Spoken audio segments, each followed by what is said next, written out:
Hello, everyone, and welcome to today's Research America Special Alliance discussion, which continues our series highlighting our 2023 Advocacy Awards honorees. And as you hopefully know by now, the 2023 Advocacy Awards will be held on March 15th, and we hope you'll join us. For those Alliance members on the call today, thank you as always for your partnership.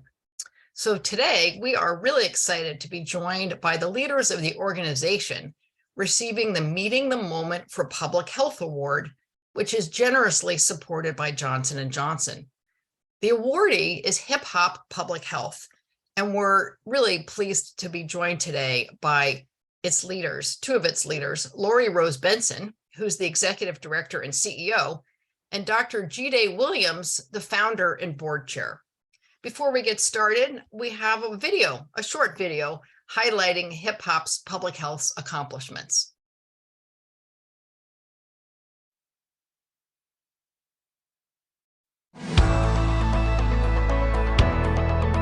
It is my pleasure to introduce Hip Hop Public Health, recipient of the 2023 Meeting the Moment for Public Health Award. We look forward to hearing more about your work. We are really giving a voice to the voiceless and really helping reframe these issues. We could take away barriers to access.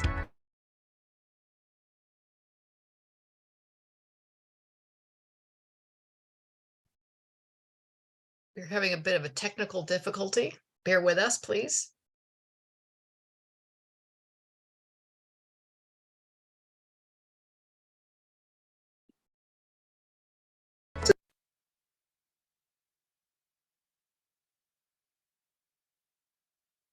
Say nothing. I just wanted to wash their hands. It was us coming together and creating this impact.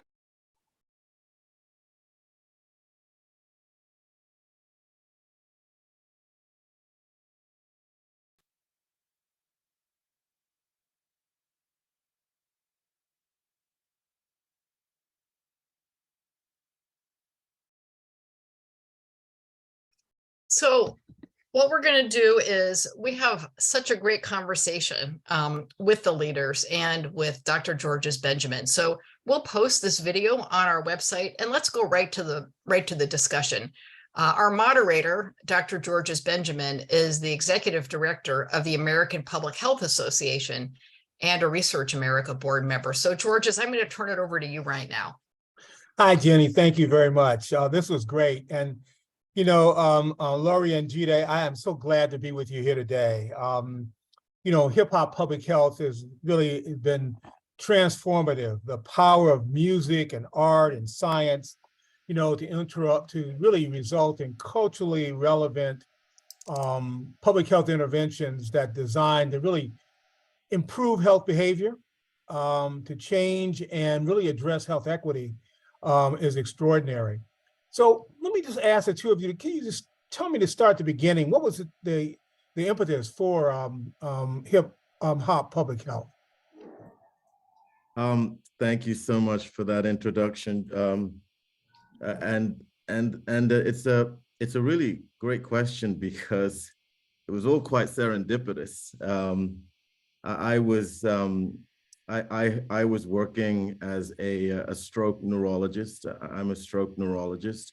When I was working at the time at Harlem Hospital, and one of the things that I found very, very quickly was that we weren't treating stroke patients within the treatment window, within the time window that defines eligibility. So at the time, TPA was the first drug that was approved by the FDA to treat stroke. And at that time, we could only treat within a 3-hour window. We can now treat up to the 4.5-hour window.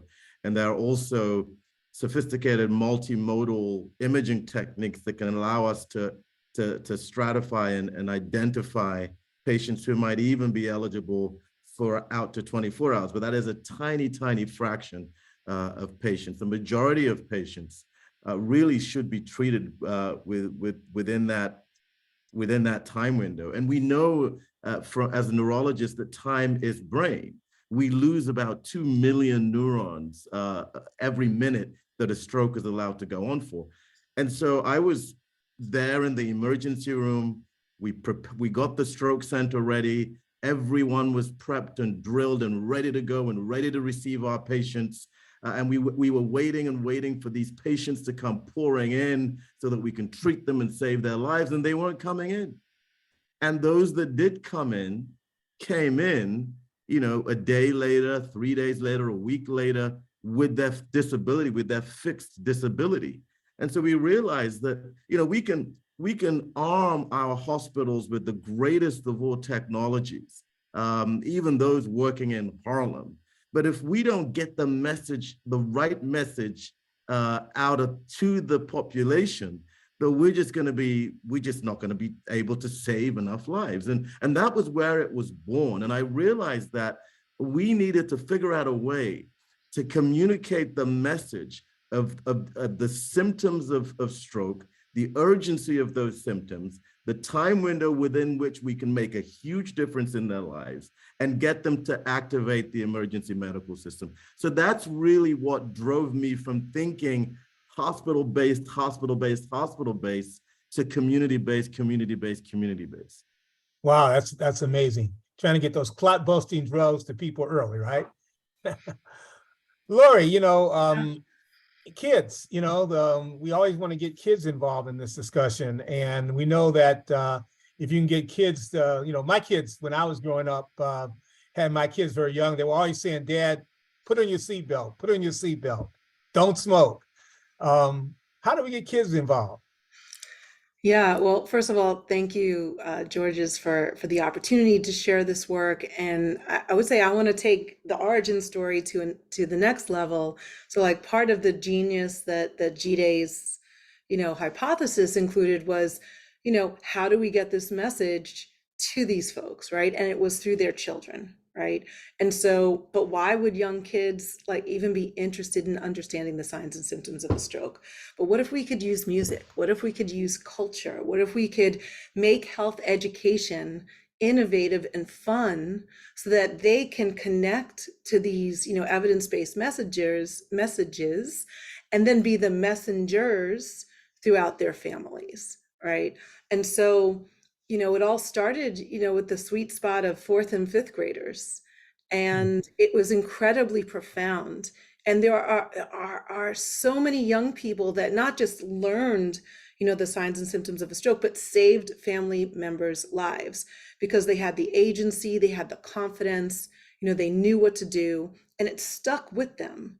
And so, you know, building up the confidence and the agency of young people, you know, this empowerment of communities and of our future leaders through young people is really key at what we do at Hip Hop Public Health. And then it's grown from stroke, you know, intervention to looking at physical activity and nutrition and mindfulness and mental health, and, you know, all the areas that we think about when it comes to, you know, a healthful society. Wow, and you got this diverse group of educators and scientists and artists. Artists is the real cool part of this. And you got them getting to work together in a collaborative process. Tell us a little bit about that. Well, to be honest with you, that's probably, you know, people ask me what is the hardest thing that I do. And I have to say that right at the top of the list is having academics work with hip hop artists to develop an intervention for the community. That is so hard because we're coming from different worlds. You know, we're coming from a place of pure science and evidence and rigor. And they're coming from a place of improvisation and creativity and feeling the moment and feeling, you know, feeling the direction. And so it was very, very difficult to bring together the type of transdisciplinary team that we needed to basically begin to create the content collaboratively. So that transdisciplinary team not only included doctors like myself and public health practitioners and teachers from school systems, as well as, behavioral scientists, as well as artists and kids themselves and people from the community themselves. So bringing together representatives from this incredibly diverse group and holding and keeping and creating a formula out of that diverse mixture of individuals was really difficult to, but I truly believe that that's where the magic happens. The magic happens in our ability to collaborate with diverse constituents who can bring new perspectives to us and see things through different lenses. And that, to me, is how to really build a public health intervention. Wow. Well, Laura, you talked about this whole idea of now moving from strokes to other things.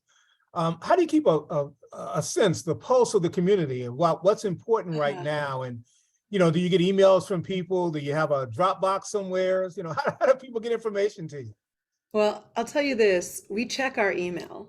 So if anyone ever has a question or an idea, we love to hear that, info@hhph.org, and we check it every day.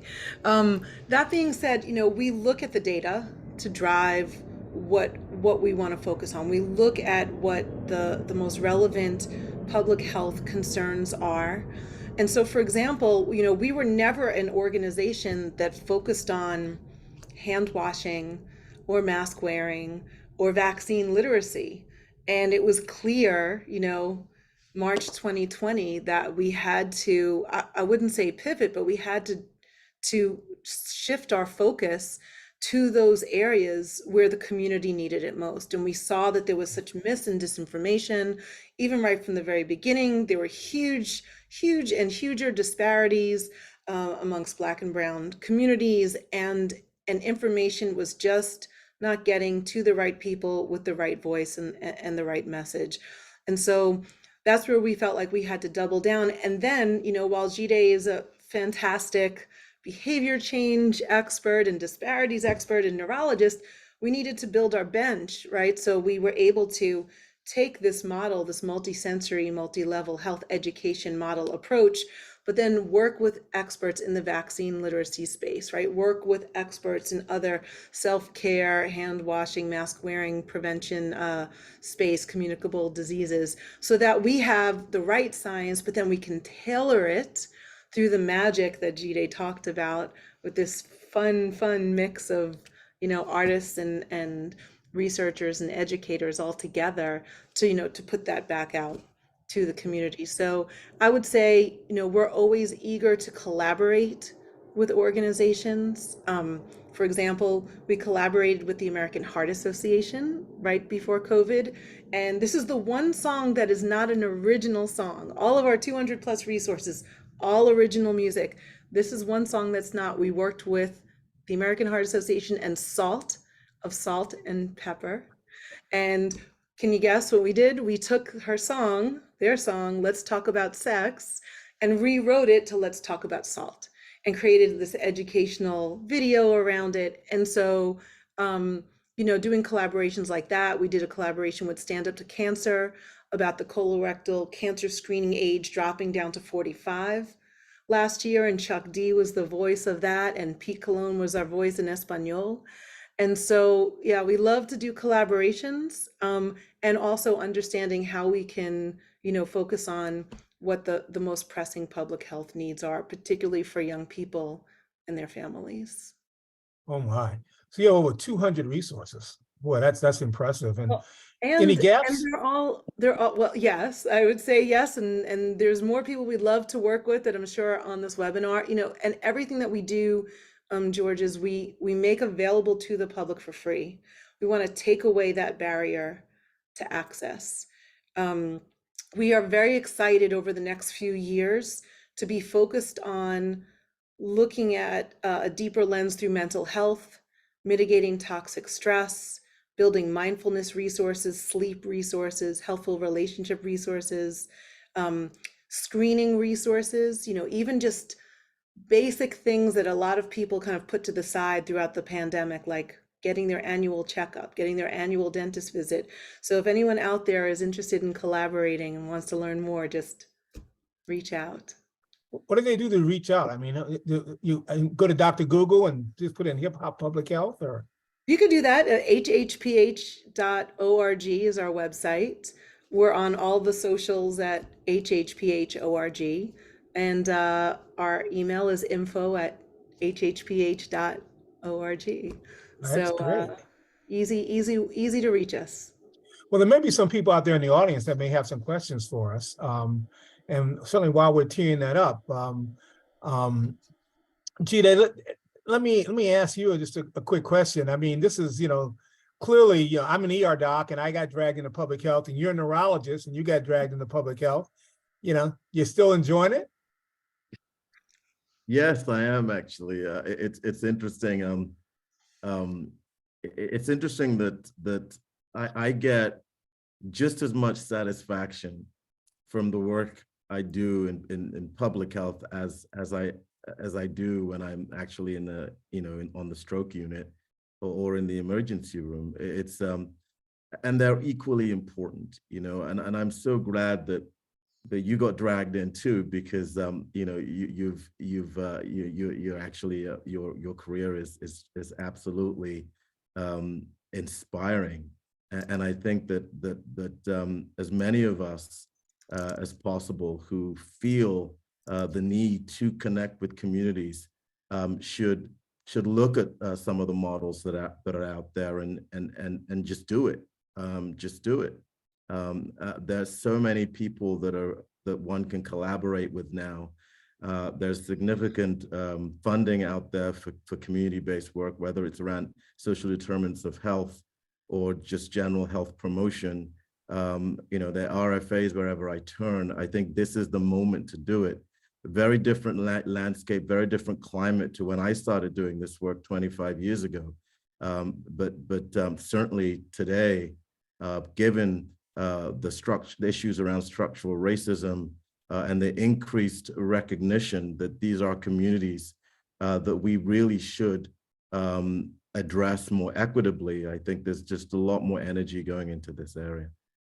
Well, just for those of you, the audience out there, we have some things we put in the chat, some links to find Hip Hop Public Health. And if you also another link if you want to put your information in there so Lori and Jide can find you. I'd like to think that I'm cool. My kids have a different perspective on that. And probably most of the people that know me have a very, very different perspective of how cool I am. It's a generational thing, I'm sure. But you really seem to have broached that generational divide between ages and youth and adults and, really sophisticated stuff and, knowledge and really communicating to folks where they are. Boy, that's an amazing opportunity to really communicate. I have to tell you this, George, is when Jide and I first met, which we met literally in, I think it was like 2006. We met on the radio because I come from public education. I was running health ed, physical education, wellness for New York City public schools. And Jide was starting, this community-based work in New York City. And we met on this interview where, it was, the conversation was, what are folks doing to support and prevent, childhood obesity, particularly in New York City? And after we got off of that interview, which Jide, I think is still live somewhere, we have to find out and listen to it. We said, we have to meet each other. And just the beauty, what I loved as someone who, was helping to run the largest school system in the country, tons of organizations wanted to partner. As Jide says, so important to partner. But Jide started off with research and evaluation. He didn't just have an idea. He didn't just have an hypothesis. He tested it and had evidence to then drive the next step and the next step and the next step. And as you mentioned, it was cool. Like maybe young kids didn't necessarily know some of our, founding artists like Dougie Fresh or DMC or Chuck D, but they loved the music. And when they came home and they had to do, you know, their homework, and they would tell their parents, you know, there's, you know, Dougie Fresh says something about stroke ain't no joke. And their parents are like, what? Dougie Fresh? And so that was the other beauty of like this child mediated health communication model, where young people, you know, a lot of people say, well, why don't you work with younger artists? And we are excited to work with younger artists. In fact, this year is the 50th anniversary of hip hop. So we're really excited for the genre up until now and for the next 50 years, you know, and what's to come. And the beauty of having this multi-generational, intergenerational approach with the beats at its core has just been something that, you know, that attracted me from the very beginning. And you know, so excited to be part of this organization as we continue to grow capacity. Wow. Tell me about the mental health work you may have done, some of the things you're doing in the mental health area and the resources. Jide, do you want to start? Yeah, so I mean, I think that right now we are really looking to develop support around socio-emotional learning for young children, culturally tailored socio-emotional learning. We've looked a lot of the resources that a lot of our local schools use for socio-emotional learning, and we've worked with our kids, who are our constituents, around the engagement, how engaged they are in the resources and what they would like to see. And so what we're doing is that we're really creating a hip hop approach, hip hop resources, hip hop version that, you know, kids can use in elementary schools and middle schools, especially elementary schools, around social-emotional learning that really connects with their culture and their lived experiences, in which they can really see themselves through examples that are taken from those lived experiences. So we're building curriculums around socio-emotional learning using our hip hop approach. We're also addressing a toxic stress as well, and then we're building mindfulness and resilience models. But right now our goal is, you know, like we like to always do, is to develop the resources through our iterative, almost community-based participatory research type approach, CDPR type approach. We build our resources and then we pilot test our resources. And then once we pilot test our resources, you know, they're validated scales for looking at mindfulness and resilience, for example. We pilot test our resources. And then once we have some semblance of an effect size, we then move those resources to larger studies to really look at their effectiveness. And so yeah, we are moving into that space. We're also looking at sleep as well, trying to develop sleep resources. We're working with some partners at Harvard Medical School to develop sleep resources.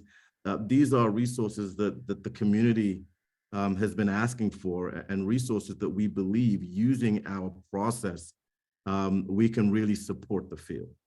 I would love to add to that some of our existing resources, like all of our movement-based resources. We have a series of over 60 HYPE resources, and that stands for Helping Young People Energize. And we'll say young is young at heart, and young all ages. But they're really fun. I'm biased, but they're really fun, and the music is it's so good. Hip hop dance fitness breaks from 2 minutes, 6-minute breaks, 10 minutes, and even 15-minute workouts. And I think for so long, you know, our organization and others have looked at physical activity for its fitness benefit. And we're going to flip the script a little bit on it and really show the evidence behind physical activity for mitigating toxic stress, physical activity for elevating mood. And we know that there's deep research that can be, after just 10 minutes of movement, you can have 2 hours of, you know, long lasting elevated mood, better attention. And then if you do that on a little bit more regular basis, it is really long lasting. So looking at, you know, we have many of our resources around physical activity and healthful eating. nutrition, staying hydrated. And we're going to be creating some new guidance around that and some new wraparound resources to show how that can really help with uplifting, with healing, with mood, even in addition to its fitness and physical benefits. Wow, wow. Well, you know, we have a lot of work where we have kids working with the elderly to try to bring those two generations together. Have you looked at that yet? Yeah, we actually the child mediated health communication model that we publish is a specifically intergenerational model, and it kind of takes all those validated models of behavior change and it operationalizes them around the child and around the adult, the parent, and around the grandparent. You know, one of the things that we found during our early work in Harlem was about 15 to 20% of kids were actually being raised by their grandparents, directly being raised by their grandparents. This was a work we did back in '09 in Harlem. And so there is not only direct relationship between grandparents and these very young kids, but sometimes they might be the primary caregivers of these young kids. And so we believe that intergenerational approach is critically important. And even before we generated data to show that dyad in action around stroke behaviors, there was a lot of evidence there was evidence prior to that showing the role that these children can play in influencing the behaviors of their, not just their parents, but their grandparents. Smoking behaviors is something that comes to mind. But other types of behaviors have been influenced directly between children influence their grandparents. So we really focus on that intergenerational relationship between the child, the parent, and the grandparent. And by leveraging our child-mediated health communication model, we have shown that you can actually utilize these young kids. I call them transmission vectors in the paper we wrote, but I think they're much more than that, because the ability to not only move knowledge across generations from your classroom, but also move behaviors is truly remarkable. And we've seen that effect with intergenerational programs. Well, that's absolutely amazing. That's absolutely amazing. I know we've only got a few minutes left, but you know, any other thoughts for our audience? I mean, you're this an amazing award winner, and I'm just glad that Research America has been honored to give you this award. Any final thoughts for either one of you? Well, I would say we're honored and we're thrilled to be part of this conversation, to be part of this incredible ecosystem of researchers and leaders. And you know, we want to do our part, supporting health equity, particularly focusing on health literacy. We are grounded in social justice and health equity, and we look forward to hopefully collaborating with many of the folks that are out there in the Research America universe as we continue to drive this work all around the country. I just want to emphasize really quickly that music is one of the most under-leveraged resources in health and public health. As a neurologist, I've seen firsthand the power of music in changing, you know, our biological composition. Quite literally, we've seen music overcome language barriers in patients with aphasias from stroke. We've seen music overcome delirium in patients with delirium from dementias in hospital settings. And we've also seen the power of music in memory and learning and retention in our programs. And yet, even though music is such a powerful tool, it is heavily underutilized in the public health domain. And if you really want to build intergenerational programs, if we really want to affect change at the pediatric level, we need to adopt vehicles and vessels that are regularly engaged by that audience, and a vehicle and a vessel that is imbibed and absorbed by that audience. And music is one of these elements that Hip Hop Public Health has truly focused on as a way to bring faster change around health behaviors, around community, to transform the public health landscape from a literacy point of view. That's great. Ladies and gentlemen, Hip Hop Public Health, the Research America Meeting the Moment for Public Health Award winners. I'm really excited to see you in March, and congratulations on your award. Thank you. Yes, thank you to you all, and Dr. Benjamin, thank you for this great conversation. We've had a lot of fun today, and we're going to leave this live for just a couple of minutes. I know there's a lot in the chat, so please make sure you grab all the resources from Lori and G-Day to make sure that you have access to those in the future. And I know that there's another couple questions in the chat we didn't quite get to today, but please send them to us and we'll get those questions over to Lori. And we do want to make sure that all of you have access to the video from earlier. So we just posted that in the chat, and there will be an email coming out from Zoom, from Research America's Zoom tomorrow, to make sure you have that video as well at your fingertips. So thank you all so much, and we will see you March 15th.